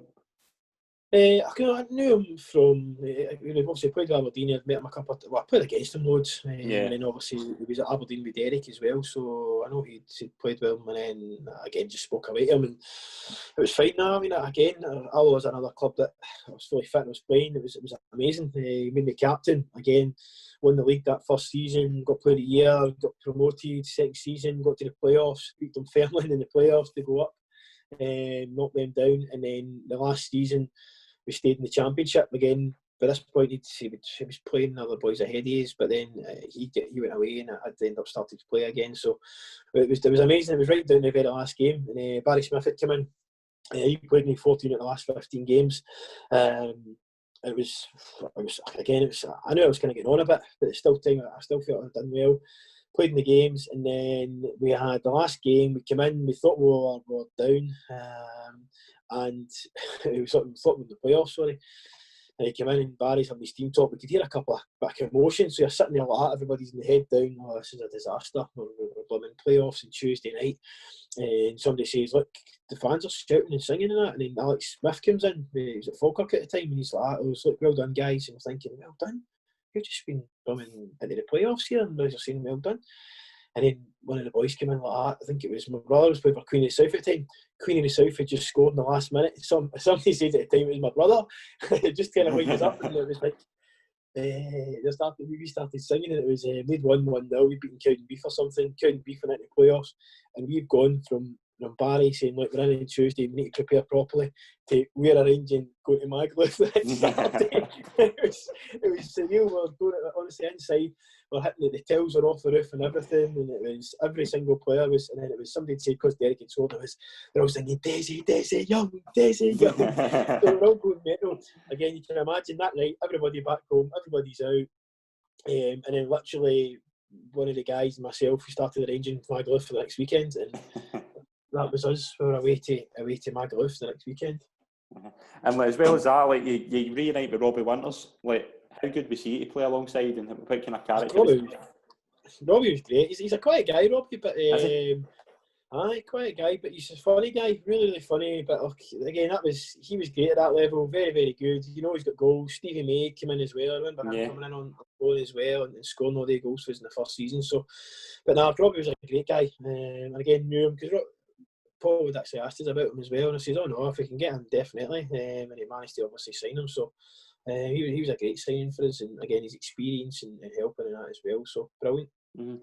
You were kind of flying like at that, like obviously near enough 2 straight promotions, and Paul Hartley resigns. Were you surprised with that, and how did that happen? Like, do you remember? I remember because he signed for Dundee about a month later.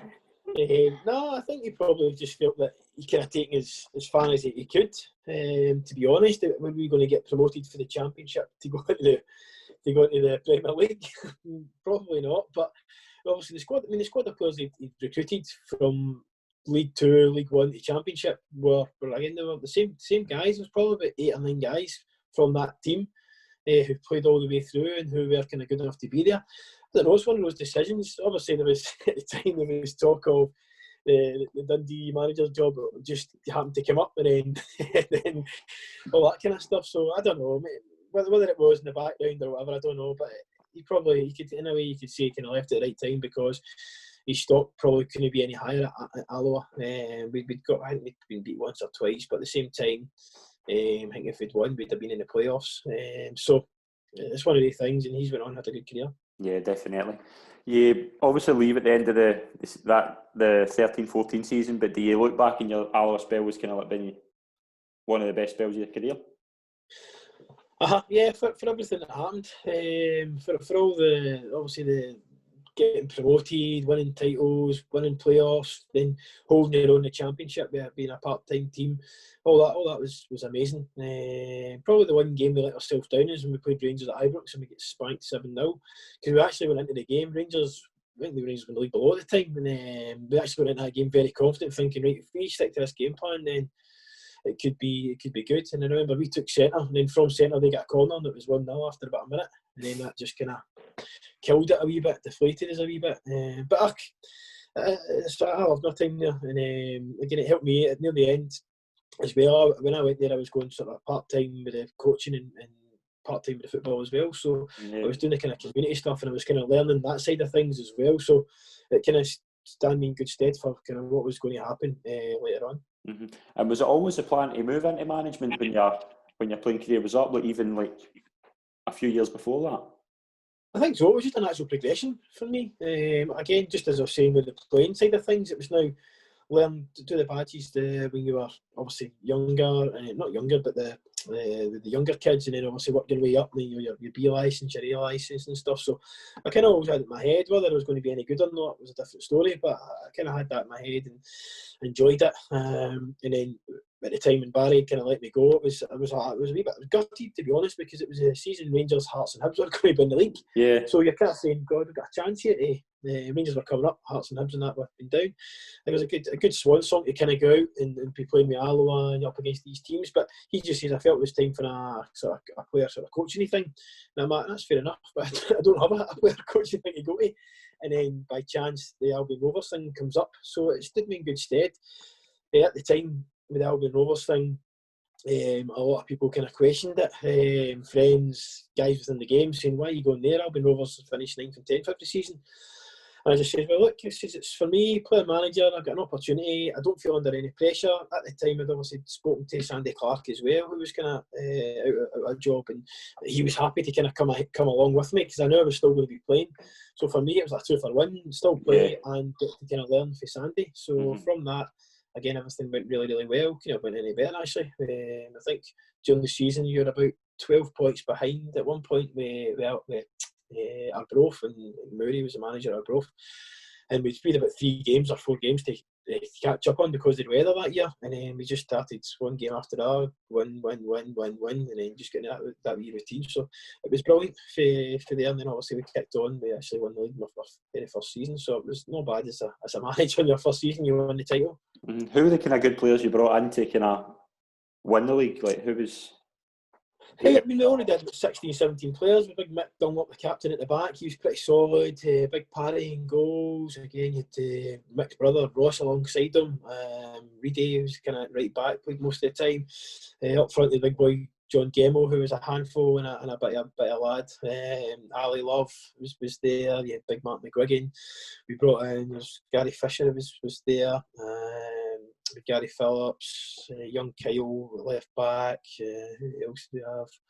Young Josh Millen was there as well, but he was more of a kind of right back, so a left back. We kind of played him, and then later on we kind of put him wide right, and he did very well. And Ross Davidson, we brought him in as well on loan for free, and then at the end of the season as well, we brought in who do you call it? The boy Cadden for Motherwell, who did very well. Okay.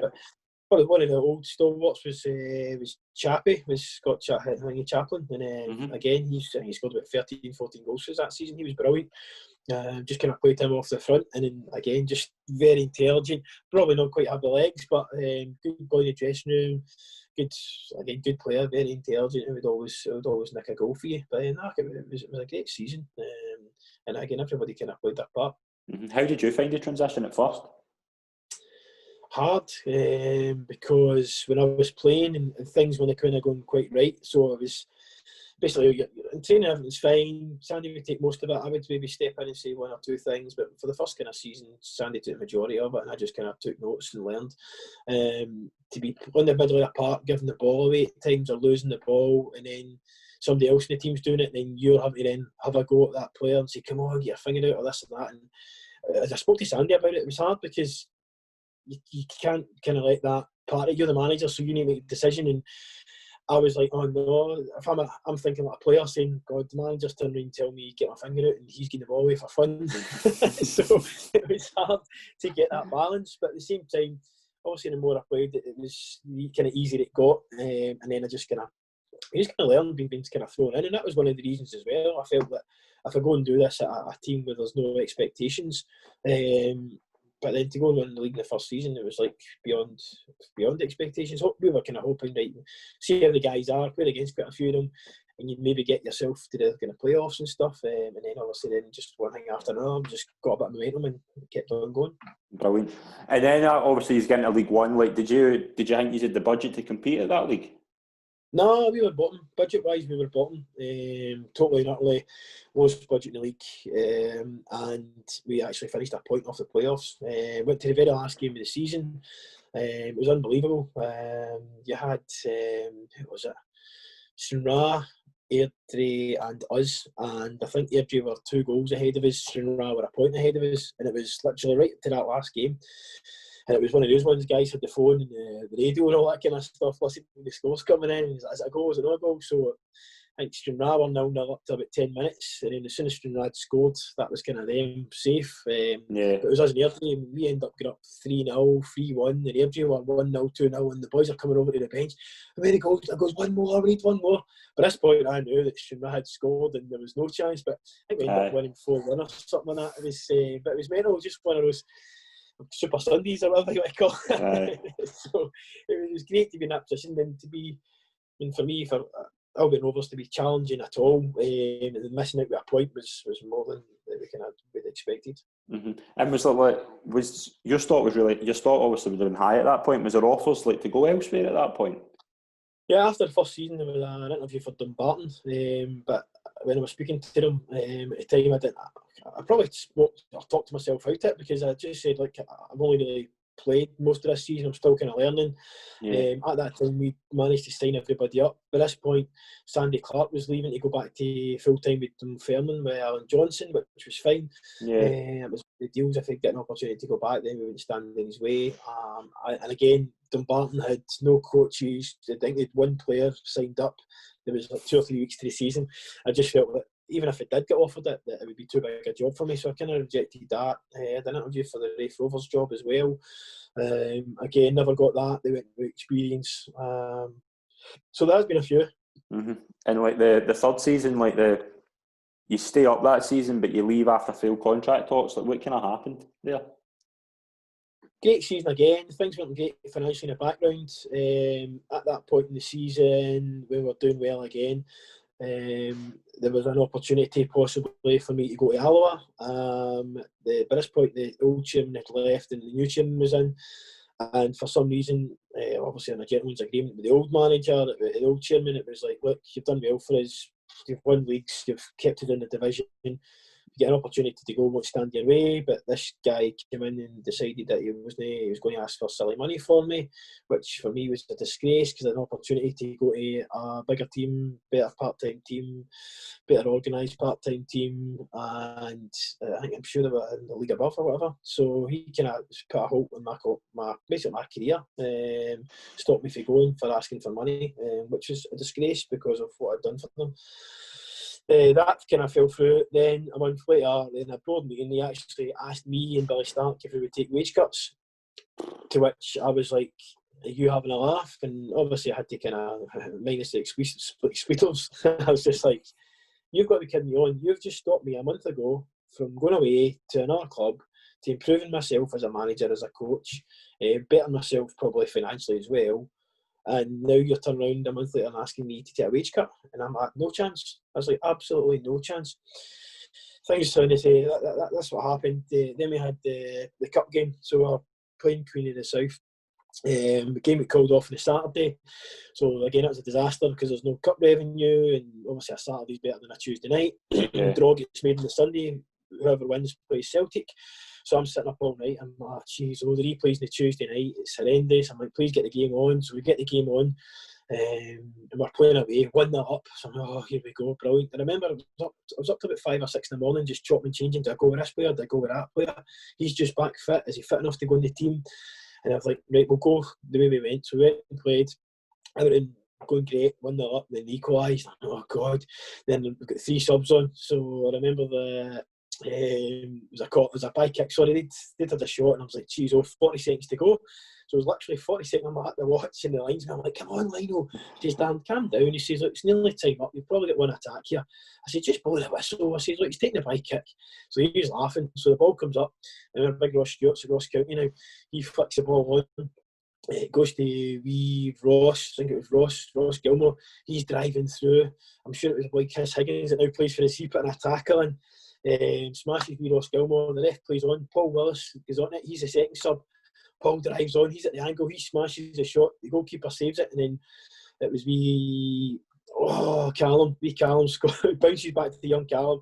Callum scores. So Callum, Paul, and Ross Gilmore, the 3 subs all come on kind of to give us a bit. Ryan Wallace had actually been sent off as well with 10 minutes to go. So at this point we're down to 10 men. 40 seconds to go. He scores. So unbelievable. The fans are on the pitch. The players are in the stand. The coaching staff's on the pitch. Everybody's going mental. We know we've now got Celtic. Now, if you get down, take centre and that's it, full time. So we knew straight away how much it meant to the club. Yeah. And financially, the players didn't have a clue what was happening in the background. I don't know if they would have made it to the end of that season, because somebody would have had to dig deep to kind of to fork that out. I think they ended up, we made 180 grand for the club. Played at Airdrie Stadium, played Celtic, made a good account of ourselves. That season we missed the playoffs by the last game of the season. So I think it was like 3 points or something, or 4 points. I think we missed out on second last game of the season. We missed out in the playoffs. So again, wee boy does all the stats. Had said to us, look, you're the most successful manager in Albion Rovers history. He goes, you've actually won a league and stayed up in the division above. Yeah. 2 years in a row, which no one had ever did in 135 years. So again, it was a great achievement to kind of have that as well. And again, it's something I can look back on fondly and be proud of. Brilliant. And you move on to East Fife. How did that come about? Like, how did it come about just to go straight into another job? Obviously the situation with Albion at the end, they had, instead of speaking down, we were speaking to us personally. We felt that we were still trying to negotiate the terms. It was like a 60% cut in the budget. 60% cut in my wages, 40% cut in the budget. Again, clubs need to live by their means, which is fair enough. I felt it was a relegation budget, and they disagreed, to which I was proven correct as they get relegated. But that was it. We got letters sent out the post, and Billy's get a letter. I mean, Billy Stark, he's been in the football for 40 odd years, and he gets a letter through the post, and the goalie coach gets a letter, and I'll get a letter. And then he saw that should never have happened. I'm like, nah, I shouldn't have. So that was it. But at this point, we'd actually still had an opportunity to be in the playoffs, going up the way, which again is beyond belief. But as these things happen, they were very inexperienced, the board at that point in time, so they did things the way they thought it should have been done. But then the East Fife's job came up, and I thought I'd had a wee chance of getting it. I spoke to Stevie Cook, who again I'd known from Albion Rovers, and he knew the guys at East Fife, says to put your CV in. And went along and met them, and then basically got everything agreed kind of there and then. They were kind of happy with how I'd performed in with Albion Rovers, and obviously they took me on board there. Brilliant. Your first season in there, you finished 6th. Like, what was the takeaways for the first season? Takeaway for the first season, again, you're dealing with a new squad of players again, 16, 17 players already signed up. You want to bring in your own guys as well. We're comfortable with the season. We'd actually had finished with more points. Fans were moaning about not getting to the playoffs. My problem with that is they've never been in the playoffs, so I was getting a bit abused, but I'm like, well, you've never been there, so yeah, and obviously it's our first season in, but we actually achieved more points that season than we did the season before. Second season was the same. We'd actually finished a league position down, but we'd actually finished with more points again than the season before, and I think it just kind of shows you how hard the league is. This season it's harder again, but on that second season, we do great. We get to the last 16 in the Scottish as well. We've beat quite a few teams, like full-time teams, to kind of get there. We got to the Challenge Cup semi-final as well. Again, something we've never achieved in a long time. Last season, again, we had 8 games to go and we were only a point behind the points total for the season before again. So again, within those 8 games, you know that you're going to go above what you'd achieved. So for us, in a personal point of view, league-wise, we're managing to improve year on year. Points-wise anyway, it's just the teams and that are becoming bigger and better. Again, a lot of players who could easily play Championship, a lot of players who could play higher up. But the way football is now, a lot of guys are getting good wages part-time, and then they're doubling up with getting a job, which is probably a lot more security for them, rather than kind of going that year to year full-time on a kind of lower wage. I mean, there's guys maybe full-time on £400-500 a week when they could maybe be getting maybe 350, 400 max when they're like part-time players, and then go get a job for 500 quid or whatever it may be. Exactly. So that's the dimensions of everything's kind of changing. But no, last season again, we managed to beat Dundee United, we managed to beat Hearts in the penalty shootout, and we got into the qualified for the League Cup. So this season we've kind of been there. Again, we've improved every year on league total points wise. We've improved, I think, in the squad. We got to the last 16 in Scottish. We got to the qualified from the group section in the League Cup, and got Rangers, which is again a great thing, and then got to the semi-final. So we feel that we've improved. We've set up a youth team as well. So we've got an under-20s, and again already maybe about 7 or 8 of these boys that have made their debut and played. And I think it's one of the things we kind of, myself and Tony McMahon, it's now maybe at East Fife. He was with us all through Albion Rovers as well, so he's kind of progressed all the way through. So it's been good to be working away with Tony as well. But it's now obviously with the COVID thing, stop-start. There's been what's my battery there?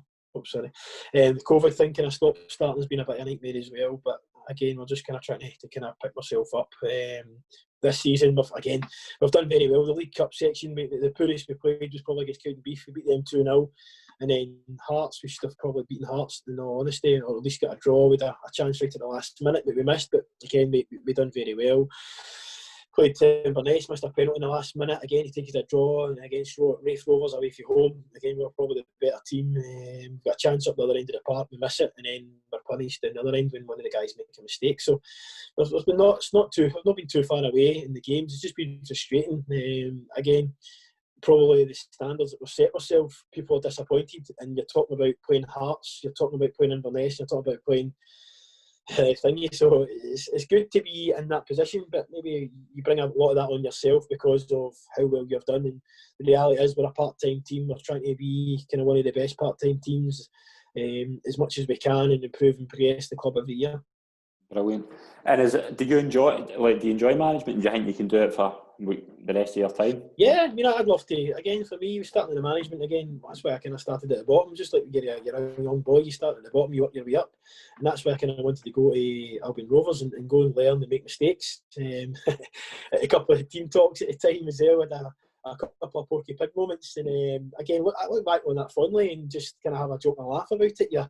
Speaking away, and it was I can't even remember. I think it was when Tro's away or something, and we were talking. It was Chappie at the time. The boy was in Chappie. You're just in the thing again. And I was like, I couldn't get it out, and it was just a mind freeze and a mind blank. And one of the boys like, spit it out, Gaffer. So the whole changing room erupted, and honestly, it was so funny, and it was. But 30 seconds then, I said to Sandy after it, I'm like, Sandy, I made an arse of that, and he's like, Darren. He says, you've done brilliant. I goes, what do you mean? And he says, you try to get it out, you forgot, you lost your bearings, he says, but you had a joke, you had a laugh.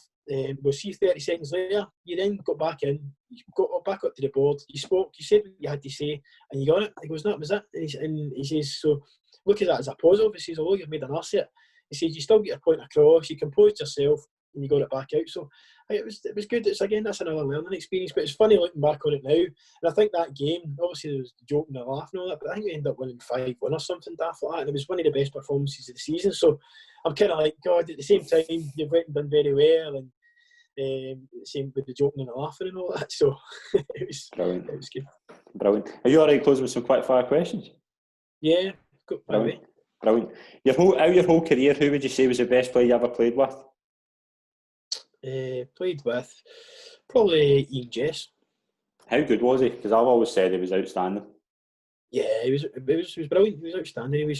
I think his best position, I know he was kind of striker and then he kind of played more midfield. Probably that kind of off the front, just getting him in the ball in these wee holes and off the front and making good runs. Very intelligent as well. So great goal scorer, great finisher. And again, he worked hard most of the time.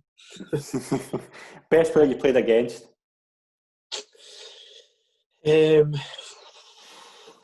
Probably, I don't know, there's quite a few. There's probably when the times when we were just coming through, you had Brian Laudrup, you had Gaza, and you had like Larson and all that, De Canio. And there was one time we played it was a German team, I can't remember the name now. It was that Thomas Hassler, the wee guy. Yeah. The wee guy who played for Germany. So it was Ryan Essen was in goals, and thank me for remembering this. And he put in a free kick in the top bin for 25 yards, and he put a corner in, and he put the corner in the top bin as well. And we do it 2 weeks. It was just a pre-season friendly, but it was like, wow, can I get near this wee guy? He was tiny as well. But free kick in the top bin, and then the corner in the top bin. Awesome. Favourite away ground? I'd probably say Hampden. Obviously, it's not so much an away ground, but Hampden, playing at Hampden, and the stadium's packed, and you're again coming up to the game, and you get fans either side. You're on the bus, and then you get in there, and there's 50, 60,000. The atmosphere there was amazing, just unbelievable. Brilliant. Favourite film or TV show? The one I'm watching now is Line of Duty, so that's me just getting round to that after not watching it. So I'm just in series 5, so don't give me away any. No, don't worry. Interesting fact about yourself that nobody will know.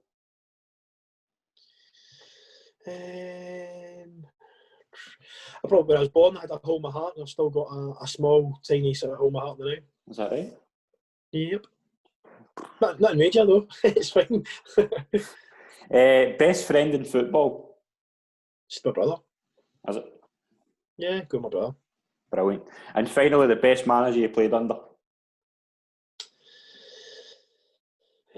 For me, probably Jimmy Calderwood on that season. I'd have loved to have played under him at Aberdeen. So it's one of the things. It'd have been great to have had that at the time, but no, the season I had Dunfermline was amazing, and again, just everything, the tempo, the training, everything was kind of him and Jimmy just bounced off each other. And, just everyone was at it. Good squad of players, and again the training, you had to be at it, or else he would let you know. How attacking was he? Like, remember was it 2-2-6 he used to play? No, 2-4-4. I 2-4-4. remember that we played a game, and I'm sure it was Kilmarnock, and I remember the game we had 18 shots and Kilmarnock had 3. Because I remember Greg Shields was playing for Kilmarnock, and it was just before he'd signed for us. And he says they won 1-0 that day. They had 3 shots and they'd 1 in target, and it was we had 18 shots, and we absolutely battered them, post, bar, cleared off the line. And Jimmy's like, 2-4-4 guys, we're going to go 2-4-4 today, and that was the confidence. Although the left mid and the right mid could both play fullback, it was just a mindset. So he'd said, 2-4-4, it was still 4-4-2 because of defending, but again in our heads we were 2-4-4. Brilliant.